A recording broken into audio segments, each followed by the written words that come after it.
अगर आप ध्यान साधना करते हो, ज्ञान में भी जुड़े हो, तो कई बार क्या होता है, हमारा धैर्य कम हो जाता है।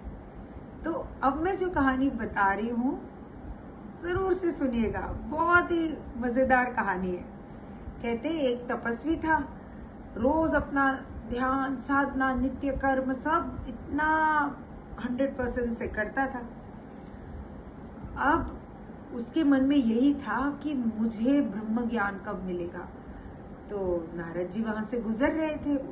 नारद जी को बोला, आप भगवान जी को पूछो ना कि मुझे ब्रह्म ज्ञान कब मिलेगा, इतनी मैं तपस्या कर रहा हूँ। तो नारद जी ने कहा ठीक है, मैं पूछ लूंगा।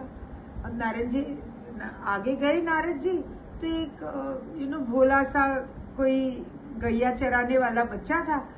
उसको पूछा कि तुम्हें क्या पूछना है भगवान को। उसने कहा मुझे तो कुछ नहीं पूछना है। तो नारद जी ने कहा उसने पूछा है उसे ब्रह्म ज्ञान कब मिलेगा। उस तपस्वी ने, तुम्हारे लिए भी पूछ लेता हूँ, चलो पूछ लेना। अब नारद जी वापस आते तो वो तपस्वी तो इंतजार में ही बैठा था। क्या बताया भगवान जी ने? तो नारद जी ने कहा देखो, भगवान जी ने कहा तुमको और 3 जन्म लगेंगे, तब तक तुम ये ध्यान साधना करते रहे। तो इसको तो इतना गुस्सा आया, मेरी तो सारी साधना बेकार हो गई, कुछ नहीं करूंगा मैं, माला फेंक के नाराज हो गया। अब नारद जी आगे गए। नारद जी को लगा पता नहीं वो लड़के का तो क्या ही हाल होगा जब मैं उसको बताऊंगा।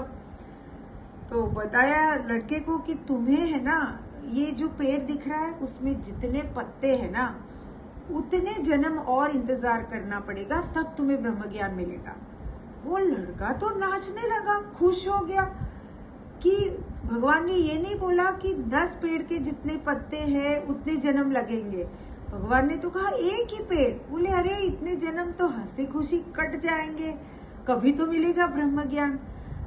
तो कहते हैं कि उसका ये जो एक समर्पण था कि भगवान ने बोला है कभी मिलेगा जब समय आएगा, वो उसी वक्त मुक्त हो गया, उसे ब्रह्म ज्ञान की प्राप्ति हो गई।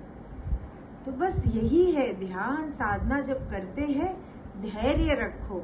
ऐसा नहीं है कि मैंने आज ही साधना करना शुरू किया, मुझे तो तुरंत फल मिलना चाहिए और बेचैन हो जाए या फिवरिश हो जाए। ज्वर को छोड़ दो, तुम अपना ध्यान साधना भक्ति करते जाओ, तुम्हें कुछ ना कुछ तो मिल ही रहा है और सही समय पे वो जो तुम चाहते हो वो भी मिल जाएगा।